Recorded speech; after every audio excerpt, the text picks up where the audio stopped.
अब हम लोग आगे बढ़ते हैं ना। देखिए पिछला वाला जो क्लास था पाषाण काल हम लोगों ने पूरी तरह से पढ़ लिया है और हड़प्पा सभ्यता भी बता चुके हैं और बताए थे कि हड़प्पा सभ्यता का अंत जो है 1750 ईसा पूर्व आते आते 1750 ईसा पूर्व जो है आते आते जो है इसका जो है पूरी तरह से हड़प्पा सभ्यता का समाप्ति हो गया, पतन हो गया। और इसके बाद जो सभ्यता विकसित हुई वो सभ्यता को किस नाम से जानते हैं? वैदिक सभ्यता। और यह वैदिक सभ्यता का शुरुआत जो हम बताए थे कि देखिए कि ये मान लीजिए कि यह भारत वाला नक्शा है, ये वाला जो है पाकिस्तान है और पाकिस्तान के जो है मतलब बाद में अफगानिस्तान और पाकिस्तान के बीच जो है एक पर्वत श्रेणी है और इस पर्वत श्रेणी का नाम क्या है? देखिए बता रहे हम आप लोगों को जो वैदिक सभ्यता की शुरुआत कैसे हुई और किसने किया, कैसे किया, उसको समझना है। तो देखिए ये भारत का नक्शा है, पाकिस्तान है और ये वाला जो है पाकिस्तान और अफगानिस्तान के बीच एक हिंदू कुश पर्वत श्रेणी जो है बहुत ऊंचा है, बड़ा है। तो हिंदू कुश पर्वत श्रेणी था। कौन? हिंदू कुश पर्वत श्रेणी। और इसी के बीच में जो है एक मतलब ऐसी था, मतलब दारा था, खैबर दारा, जिसका नाम क्या था? खैबर दारा। दो पर्वतों के बीच के मतलब खाली स्थान को कभी कहते हैं? दारा कहते हैं। तो यही पे जो था खैबर दारा और खैबर दारा को पार करते हुए ये जो है मध्य एशिया से मतलब बाहर से कुछ लोग आए और कुछ लोग आकर इसी वाला क्षेत्र में बस गए जहां हड़प्पा सभ्यता था, वहीं पे आसपास में आकर ये लोग का मतलब शुरू में बसेरा हो गया। और जो बाहर से लोग आकर इंडिया में बसे उसे हम लोगों ने आर्य कहा। क्या कहा? आर्य। और जो पहले से इंडिया में थे वो अनार्य हो गए। कथे? अनार्य।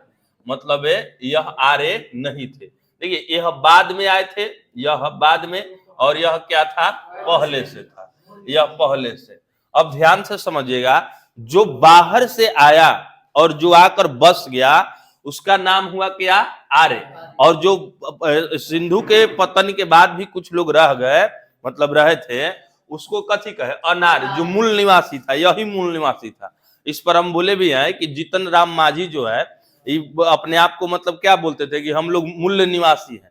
भारत का मूल निवासी कथी? काला काला होता है, क्योंकि और जो आर्य लोग आए थे वह तो गोरे गोरे थे, तो इसीलिए जो है वो लोग बाहर से मतलब मान जाते हैं क्या आए थे। बाहर वाले को कथी? आर्य, और अंदर वाले को अनार्य कहते, जो मूल निवासी थे।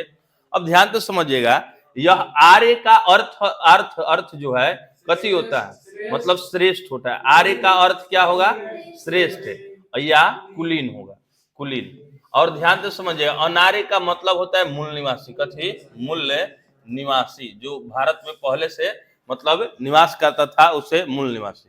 अब बात रहा कि यह जो है ये लोग जो आर्य लोग आए तो ये अपने साथ बहुत कुछ लेकर आए थे। मतलब जो है इनके पास जो मतलब तौर तरीका, हंसने चलने रहने और जो जीने का जो शैली था इन लोग का थोड़ा सा अलग था। और ये लोग जो है ये लोग के प्रमुख देवता था। ये लोग के जो है ये लोग अग्नि को देवता मानता है। देखिए वैदिक सभ्यता में जो है देवता है ऋग्वैदिक काल में, तो जो है पहले कौन है? इंद्र प्रमुख देवता है वैदिक मतलब ऋग्वैदिक काल के। 2 नंबर पे अग्नि और 3 नंबर पे उषा देवी। तो ये लोग जो है दूसरा जो है अग्नि जो है अग्नि को प्रमुख देवता मानते थे। इसीलिए जो है अब ये लोग कहां से आए? आर्य मतलब जो लोग आकर बसे कहां से आए, इसको लेकर बहुत सारी भ्रांतियां हैं और हर विद्वान का अलग अलग मत है। जैसे हम बताए कि मतलब अग्नि लोग का प्रमुख देवता था, तो कुछ विद्वानों ने इस पर रिसर्च करके कहा, जैसे दयानंद सरस्वती, कि अग्नि किसका प्रिय हो सकता है? मतलब जहां ठंडी होता होगा। तो ये उनका मानना था, दयानंद सरस्वती का नाम नहीं लिख रहा है, कि दयानंद सरस्वती का मानना था ये लोग कहां से आए थे? तिब्बत से आए थे। कहां से आए थे? तिब्बत से। चीन से। चीन जो है उसका राजधानी तिब्बत का कहा है? लहासा है। कथी है? लहासा है। अब ध्यान से समझिएगा, लेकिन वही दूसरी तरफ एक विद्वान थे बाल गंगाधर मतलब तिलक, वह बोल रहा है कि यह लोग जो है मतलब आर्कटिक से आए थे, मतलब उत्तरी ध्रुव से, आर्कटिक से। कथी से आए थे? आर्कटिक से।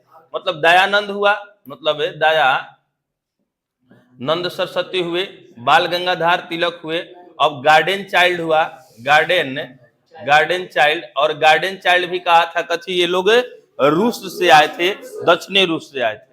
और इसके बाद जो है मैक्स मुलर है, और मैक्स मुलर ने भी कहा था, मैक्स मुलर ने भी कहा था कि ये लोग मध्य एशिया से आए थे, और यह प्रमाण भी दिया था कि मध्य एशिया का जो है प्रमुख ग्रंथ जो है, एक देखिए ध्यान समझिएगा, इस दो भाग में बांट दिया, एक मध्य एशिया, मध्य एशिया के मतलब तुलना किया, देखिए आर्य जो है मैक्स मुलर जो है मध्य एशिया, एशिया को, और ध्यान तो समझिएगा ये जो है मतलब वैदिक वाला को, आर्य लोग को, आर्य लोग को ध्यान से समझिएगा, ये तुलना करके मैक्स मुलर ने बताया कि देखिए ये लोग ये दोनों का तो सीधे अग्नि वाला है कि अग्नि प्रिय है तो ठंडी इलाका से है, भाई इसका भी मिलता जुलता आंसर हुआ, लेकिन ये अलग कंसेप्ट दिया मैक्स मुलर, और इन्होंने कहा कि मध्य एशिया के जो लोग हैं उनका प्रमुख ग्रंथ अवेस्ता है, कथे अवेस्ता है, और अवेस्ता जो है प्रमुख ग्रंथ है, और आर्य लोग का प्रमुख ग्रंथ कथी है, ऋग्वेद है, ऋग्वेद। और ऋग्वेद और अवेस्ता में दोनों में समानता है, अवेस्ता में मंडल है, सूक्त है, और मतलब मंत्र है, जिस प्रकार जैसे होता है किताब है, किताब के अंदर पाठ है, पाठ के अंदर टॉपिक है, उसी प्रकार से सेम जो है अवेस्ता में मंडल है, सूक्त है और मंत्र है। जब इसी प्रकार ऋग्वेद में भी मंडल है, सूक्त है और मंत्र है, और इसमें भी सेम टू सेम यही तीनों वाला जो है, तीनों का तीनों कंसेप्ट था। और दूसरा नंबर जो है मध्य एशिया और आर्य का हो गया, लेकिन दूसरी नंबर जो है कि ई कहते हैं मध्य एशिया में एक अभिलेख मिला हुआ, बागोसकोई, मतलब बागोज कोई या बागोस कोई, दोनों बात बरोबर हुआ, तब बागोस कोई भी अभिलेख है, बागोस कोई अभिलेख है, और ई बागोस कोई अभिलेख में बताया गया है कि मध्य एशिया के निवासी का प्रमुख 3 देवता है, इंद्र, अगिन और वरुण। इंद्र, ध्यान से समझिएगा, इंद्र, अगिन और वरुण, और ध्यान से समझिएगा, और आर्य लोक के भी प्रमुख रूप से 3 देवता थे। आर्य लोक के, देखिए हिंदू धर्म की शुरुआती यहीं से हुआ है, हिंदू धर्म का जो शुरुआती है यहीं से हुआ है। अब ध्यान समझिए, आर्य के जो प्रमुख देवता थे ये भी क्या थे, इंद्र, अगिन और उषा देवी कहिए, वरुण कहिए, इन लोग का भी जो है उषा देवी, इन लोग का भी जो है ये मतलब 3 जो है प्रमुख देवता इसमें भी है और प्रमुख देवता इसमें भी है। लेकिन इस बात को लेकर जो है, अब ध्यान से समझिए, मैक्स मुलर ने पूरी तरह से बता दिया कि यदि कोई व्यक्ति है कहीं निवास कर रहा है, उसका कोई देवता देवी देवता है, भले वो एक स्थान से दूसरे स्थान तक चला जाए, लेकिन उसका देवता वही रहता है, पूजा का तौर तरीका पद्धति वही रहता है। इस आधार पर अधिकांश विद्वानों ने मैक्स मुलर के बात को मानते हुए कहा कि जो भी मतलब मैक्स मुलर के बात को मानते हुए कहा कि जो आर्य लोग थे यह मध्य एशिया के निवासी थे। तो आपसे भी कोई पूछेगा कि कहाँ के निवासी थे तो क्या कहिएगा, फिर फंस गए। हम बोलते हैं कि मध्य एशिया, ईरान इराक का तो ये क्षेत्र है, मतलब जो ईरान है और इराक के क्षेत्र को ही जो है मध्य एशिया के नाम से जाना जाता है। अब ध्यान तो समझिएगा, आपसे कोई पूछे कि यारे कहाँ के निवासी थे तो आप फिर वह सब्जेक्टिव वाला, हाँ इसको लेकर तो विद्वानों में फिर मतभेद है, क्योंकि इसके लेकर अलग अलग धारणा है। दयानंद सरस्वती का मानना है कि लोग तिब्बत से थे, क्योंकि ये लोग अगिन की पूजा करते थे और अगिन उसी का प्रिय होता है जो ठंडे इलाका में बसे रहा। और दूसरी तरफ बाल गंगाधर तिलक का, मतलब बाल गंगाधर तिलक का कहिएगा कि बाल गंगाधर तिलक जो है वो मतलब वो बताते हैं कि आर्कटिक से है, उत्तरी ध्रुव से है, धरती की पृथ्वी के उत्तरी ध्रुव से, और गार्डन चाइल्ड का मान्यता है कि दक्षिण ध्रुव से। लेकिन मैक्स मुलर ने कहा है कि ईरान इराक के मध्य एशिया के निवासी थे। इसके प्रमाण के रूप में अवेस्ता और ऋग्वेद की तुलना की और बागजोई अभिलेख के माध्यम से इन देवता को प्रमुख बताकर उन्होंने साबित किया कि यह मध्य एशिया से थे। अधिकांश विद्वान कथी मतलब मैक्स मुलर से सहमति है, इसीलिए हम भी मैक्स मुलर की बातों को मानते हुए कहते हैं कि यह मध्य एशिया के निवासी। इस सब्जेक्टिव आंसर का तरीका है, ऑब्जेक्टिव में सीधे मध्य एशिया एक लाइन मध्य कौन, अरे मध्य एशिया के मतलब मध्य मतलब केंद्र हो रे बैल कहेगा, जो है मध्य के मतलब बीच में, तो केंद्रीय ऑप्शन चलो हटाओ, वो कचरा अलग ये के मत बात करो, हटाओ। अई हो गए नु है, तो ये लंग सबके कंप्लीट है। अब ध्यान से समझिए, अब इनमें हम जो है वैदिक सभ्यता के दूगो खंड है। पहला ऋग वैदिक सभ्यता, ऋग वैदिक के सभ्यता और दूसरा कौन सी है, उत्तर वैदिक सभ्यता, उत्तर वैदिक के सभ्यता, उत्तर वैदिक सभ्यता। ध्यान से समझिए 1500 से लेके 1000 ईसा पूर्व तक जो है, ईसा पूर्व तक के काल के ऋग्वैदिक सभ्यता, और 1000 से लेके 600 ईसा पूर्व तक जो है एक कथी कहले सा उत्तर वैदिक सभ्यता।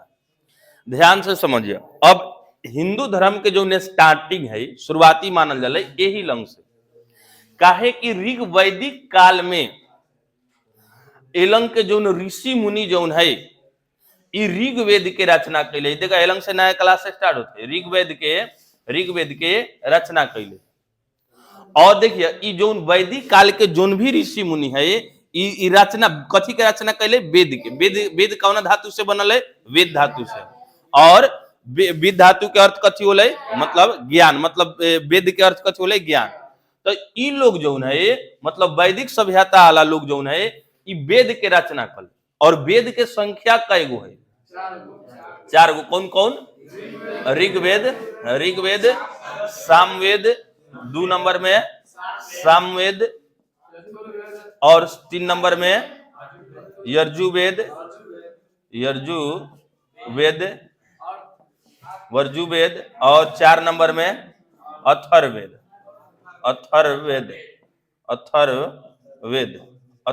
ध्यान से समझिएगा कि जो है अब यहाँ के जो ऋषि मुनि जो है यह वेद की रचना किए। और वेद में ऋग्वेद, सामवेद, यजुर्वेद और अथर्ववेद। और ऋग्वेद में इन लोगों ने जो है, ऋग्वेदों में जो है इन लोगों ने मतलब बहुत सारे मंत्रों को लिखा है। कौन सी को लिखा है, मंत्र। ऋग्वेद में किसकी रचना हुई थी, मंत्र का। और मंत्र का मतलब क्या होता है, भगवान का मोबाइल नंबर। मंत्र का मतलब क्या है, भगवान का मोबाइल नंबर। और ऋषियों ने ऋग्वेद में जो है मंत्रों की रचना किया और मंत्र का अर्थ बताया कि भगवान का कौन सी है, मोबाइल नंबर है। जैसे आप भी कोई मंत्र पढ़िए, जैसे मान लीजिए कि ओम नमः शिवाय, चाहे ओम भूर्भुवः स्वः, कोई भी मंत्र पढ़िए, अब बार बार पढ़ रहे हैं, तो आप जिस देवता का मतलब सोच के पढ़ रहे हैं वो देवता लंग मोबाइल नंबर का आपका जो है कॉल जाएगा। और बार बार कॉल जाएगा, 1000 बार, 10,000 बार, 20,000 बार, तो देख कर परेशान हो जाएंगे कि नहीं। और देखकर उनको आना पड़ेगा कि नहीं, क्या दिक्कत है, क्या मजबूरी है कि इतना बार फोन कर। अरे तुम ही किसी का मोबाइल नंबर ले लो और किसी पर लगातार रूप से 1000 बार मिस कॉल मारो, 1000 बार कॉल करो, और बोलिए आके मिलेगा कि नहीं, कहेगा कि नहीं जो क्या दिक्कत है का। तो ऐसा ही मंत्र का खोज हुआ है। और ऋग्वेद में जो है हिंदू धर्म का जो है स्टार्टिंग पॉइंट जो है ऋग्वेदिक काल से ही माना जाता है। क्योंकि यहाँ जो है हिंदू का जो है मतलब हिंदू धर्म का जो है मतलब यहीं से स्टार्टिंग पॉइंट माना जाता है। इस समय ऋग्वेद में कहा था कि जिससे लाभ वही देवता। हिंदू धर्म का मूल कंसेप्ट यही है कि जिससे लाभ वही देवता।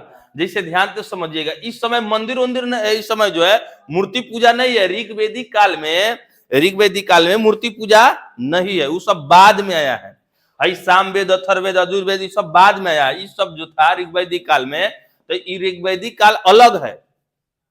और इसमें जो है हम बता रहे हैं कि जिससे लाभ वही देवता का। जैसे मान लीजिए आप जैसे सूरज से रोशनी मिल रहा है तो सूरज देवता की जय, चांद से रात में चांदनी मिला, चंद्र देवता की जय। समझ आया ना। जल से प्यास मुझा, जल देवता की जय। हिंदू धर्म में यही ना कंसेप्ट है। अरे साइकिल हाँकता है तो साइकिल भले हाँकता है, लेकिन उससे भी तुम्हारा काम होता है कि नहीं, फायदा होता है कि नहीं। तो विश्वकर्मा बाकी जय, लात धरिए पौडिल मारिए, विश्वकर्मा बाकी जय। तो ये जो है ये हिंदू धर्म का कंसेप्ट ही है कि जिससे लाभ वही देवता। और इस समय जो है मूर्ति उर्ति मतलब पूजा नहीं था। आपको जैसे पूजा भी करना है तो आप इंतजार कीजिए, जैसे सूरज को पूजना है इंतजार कीजिए सुबह होने का, डायरेक्ट सूर्य भगवान आपको दिखे, आप प्रणाम कीजिए, गोड़ लागिए, ई कंसेप्ट था। चंद्र देवता को पूजना है तो शाम का इंतजार करिए, चांदनी मिलेगा उस समय आप मतलब वृक्ष को पूजना है, उस समय आप मतलब वृक्ष के पास जाइए, गोड़ लगे। ये नहीं कि आप फोटो रख लीजिए और उसको गोड़ लगे, इस समय फोटो वोटो वाला कंसेप्ट नहीं है, मूर्ति उर्ति वाला कंसेप्ट नहीं है। इस सब जो है ये सब बाद में आया। बाद में लोगों ने सोचा कि मान लीजिए कहीं हमको रात को सूर्य देवता को पूजना हुआ तब क्या करेंगे।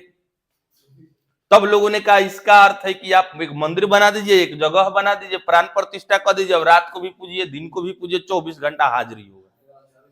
ये बाद में हुआ, समझे ना। और इसके बाद जो है घंटी वंटी बजाने वाला ये सब कर्म कांड जो है धीरे धीरे बाद में और मतलब बृहत रूप से जुड़ता गया।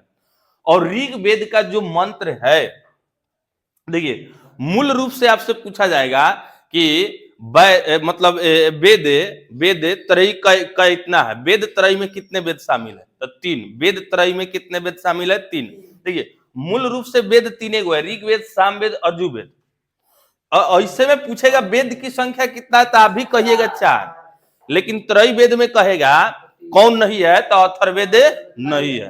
कैसे कि मूल रूप से 3 गो वेद है, ऋग्वेद, सामवेद और अथर्ववेद, लेकिन सामान्य तौर पर पूछेगा वेदों की संख्या तो 4। ये काहे नहीं माना जाता, इसको हम थोड़ा देर में बता रहे हैं। अब ध्यान से समझिएगा कि जो ऋग्वेद है इसके ही मंत्र को देखिए, तीनों वेद इसी पर आधारित है। कौन सी पर, ऋग्वेद पर। ऋग्वेद के ही जो मंत्र है उससे लयबद्ध करके गीत के संगीत के रूप में सामवेद में लिखा गया है। तो इसी के मंत्र को कथी लयबद्ध करके गाई जा सकने वाले, पूछेगा कि गाई जा सकने वाले मंत्र की रचना किस वेद में है, सामवेद में। और सामवेद संगीत का जनक भी कहा जाता है, संगीत का जनक के सामवेद। तो इसी मंत्र को जो ऋग्वेद में जो मंत्र है उसको सामवेद में लयबद्ध करके संगीतमय करके लिख दिया गया है। और इसी के मंत्र को जो है अब यजुर्वेद में क्या किया गया है कि कर्म कांड को बढ़ावा दिया गया। कथे कर्म कांड को मतलब करने के लिए जो है मंत्र बनाया गया है। अब कर्म कांड करने के लिए यज्ञ की रचना की गई। कथी की, यज्ञ की। जैसे ध्यान तो समझिए, मान लीजिए आप कोई कार्य करना चाहते हैं तो यजुर्वेद की रचना कर दिया गया। देखिए ये सब बाद में हो रहा है। पहले कौन चीज था, ऋग्वेद, और ऋग्वेद के बाद सामवेद, और सामवेद में गाई जा सकने वाले। अब बना दिया कौन सी, यजुर्वेद। और यजुर्वेद में क्या कर दिया गया कि कर्म कांड के बारे में बताया गया कि जो यदि आपको कोई कर्म कांड करना है, सफलता चाहिए, तो आपको यज्ञ कराना होगा। जैसे लोग ना कहता है कि महायज्ञ करा दीजिए, ये गांव में बहुत कले है, ये महायज्ञ करा दीजिएगा सब खत्म हो जाएगा। तो ये कौन वेद के अनुसार होता है, यजुर्वेद में। तो यजुर्वेद में क्या होता है कि इसी के ऋग्वेद के मंत्र को 5-7 ब्राह्मण को बुलाइए और ये 5-7 ब्राह्मण एक लय में एक सुर में जो है सामवेद वाला जो मंत्र, ऋग्वेद का मंत्र जो सामवेद में लयबद्ध किया गया है, इसको एक साथ पढ़ेंगे और एक साथ ऐसे लयबद्ध करेंगे कि आपका रोंगटा खड़ा हो जाए, आपको बुझाए कि हाँ कुछ पढ़ाई हो रहा है, कुछ पूजा पाठ हो रहा है, मतलब आप पर प्रभाव बने पूरी तरह से। और इस प्रकार से आपको मतलब कर्म कांड करने के लिए बताया जाएगा, पूजा पाठ करने का तौर तरीका, यज्ञ किया जाएगा। और यज्ञ के बाद में जो है आपको कहा जाएगा कि अब आप ठीक हो जाइएगा, आपके गांव से जो है कलह वलह सब मिट गया, शांति आ गया ना। तो यज्ञ करने के बाद ये सब बाद में हुआ, ये सब उत्तर वैदिक काल में। तीनों कौन सी में है, उत्तर वैदिक काल में। शुरू में ये वाला नहीं था। अब कुछ लोगों ने कहा कि ऐसा बात है कि मतलब यज्ञ कीजिएगा तो शांति मिल जाएगा ना, मतलब ये जो है कलह वलह भाग जाएगा। कुछ लोगों ने हंसना शुरू कर दिया, ये कैसे होगा। तब फिर अथर्ववेद की रचना, एक हंसो मत। अथर्ववेद कहता है हंसो मत, मंत्र में शक्ति होती है, मंत्र में शक्ति होती है। यदि आपको सांप काट लिया, हम मंत्र बाहर से पढ़ेंगे, आपका ठीक हो जाएगा। बिच्छू काट लिया, हम मंत्र बाहर से पढ़ेंगे, आपका ठीक हो जाएगा। ये कौन कहता है, अथर्ववेद। जैसे शमशान में कैसे रहना है, ये आपका अथर्ववेद सिखाएगा। कौन से मंत्र से कौन सा चीज होगा, कौन से मंत्र से आप मतलब नया काम कीजिएगा, कौन सा मंत्र सबसे भारी मंत्र है, रात को डर लगे तो कौन सा मंत्र पढ़ना है, दिन खून आपको सोना है तो कौन सा मंत्र पढ़ना है। तो ये जो है तंत्र मंत्र वाला, जैसे मान लीजिए कि आप जंगल में घूम रहे हैं तो आपको कौन सा मंत्र पढ़ना है, तो इस प्रकार का जो है मंत्र ये किस वेद में दिया गया है? अथर्ववेद में। और इसीलिए जो है कि अथर्ववेद के जो है कि भूत प्रेत वाला, जिसे आपको भूत रख लिया, प्रेत ध लिया, तो इस सबको कैसे ठीक कीजिएगा तंत्र मंत्र वाला, तो इस सब की रचना कौन सी में है? अथर्ववेद में। आपको मतलब मान लीजिए संतान नहीं हो रहा है तो कौन सा मंत्र पढ़िएगा, कैसे कीजिएगा, तो ये जो है कौन सी में है? अथर्ववेद में। और बाद में लोगों ने सोचा कि तो खाली भूत प्रेत तंत्र मंत्र वाला है तो ये वेद की कैटेगरी में है ही नहीं है, तो कुछ लोगों ने इसको वेद की कैटेगरी से मानना इसको शुरू कर दिया। और वेद देखिए बहुत कठिन है, इसीलिए पहले लोग ऋग्वेद का अध्ययन करता था तो लिखता था एक वेदी, द्विवेदी, त्रिवेदी, ऐसे लिखता था। जैसे 2 गो वेद जिसको नॉलेज हो गया वो अपन में लिखे कथे द्विवेदी, 3 गो वेद का जिसको नॉलेज है त्रिवेदी, और 4 वेद का जिसको नॉलेज है चतुर्वेदी। अब समझे ना? लेकिन अब ये सब तक कोई महत्व रखता नहीं, सब पहले के जमाना में था, अब ऐसा बातें नहीं है। अब ध्यान से समझिएगा कि ऋग्वेद, सामवेद, यजुर्वेद और अथर्ववेद में सबसे अलग प्रकार का जो है कौन सी है? अथर्ववेद। और अथर्ववेद में ही है तंत्र मंत्र की विद्या की चर्चा की गई है।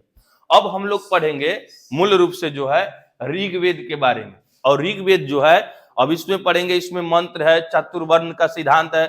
ऋग्वेद के 10वें मंडल में चातुर्वर्ण का सिद्धांत है, जैसे ब्राह्मण, क्षत्रिय, वैश्य और शूद्र की, ये सब। हाँ, इसमें ध्यान से समय, हाँ एक और चीज है, ये ब्रह्मा विष्णु महेश, देखिए इन लोग का प्रमुख ऋग्वेद में ब्रह्मा विष्णु महेश का जो है मतलब प्रमुख मतलब देवता के रूप में नहीं है।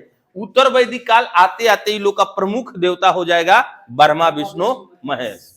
इसमें नहीं है, इसमें जो है इसमें प्रमुख देवता के रूप में ये नहीं है। लेकिन उत्तर वैदिक काल, सामवेद, यजुर्वेद, अथर्ववेद आते आते प्रमुख देवता के रूप में जो है आर्य लोग का कौन सी हो जाएगा? ब्रह्मा विष्णु महेश। ब्रह्मा सृष्टि करने वाले, विष्णु पालन करने वाले, और महेश का थे नाश, संहार करने वाले, नाश करने वाले। तो ई लोग का जो है ये सब बाद में कंसेप्ट आया। अब तुम लोग का जो है दिमाग डेवलप कर रहा है कि नहीं, कब कहां से कौन सी का स्टार्टिंग हुआ है। अब कोई आप लोग को फंसाएगा कि ऐसे वैसे, कोनो पंडित जी आ रहा है बहुत मंत्र पढ़ा रहा है, तो उसको आप अच्छी तरह से मंत्र को पढ़ा दीजिएगा कि मंत्र का मतलब क्या है, रचना कैसे हुआ, इससे फायदा कथी हुआ, वो कहेगा, अपने से उठ के चला जाएगा ना। काहे कि आप तो उसका स्टार्टिंग पॉइंट सब कुछ ना जान रहे हैं ना। तो चलिए आज इतना ही रहने देते हैं, कल से इसमें हम लोग ढुकेंगे ऋग्वैदिक काल का। कल से ऑपरेशन ये चलेगा 2-3 दिन, एक दिन में नहीं होगा, 2-3 दिन, उसके बाद 2 दिन में ही कंप्लीट होगा। रहने दीजिए।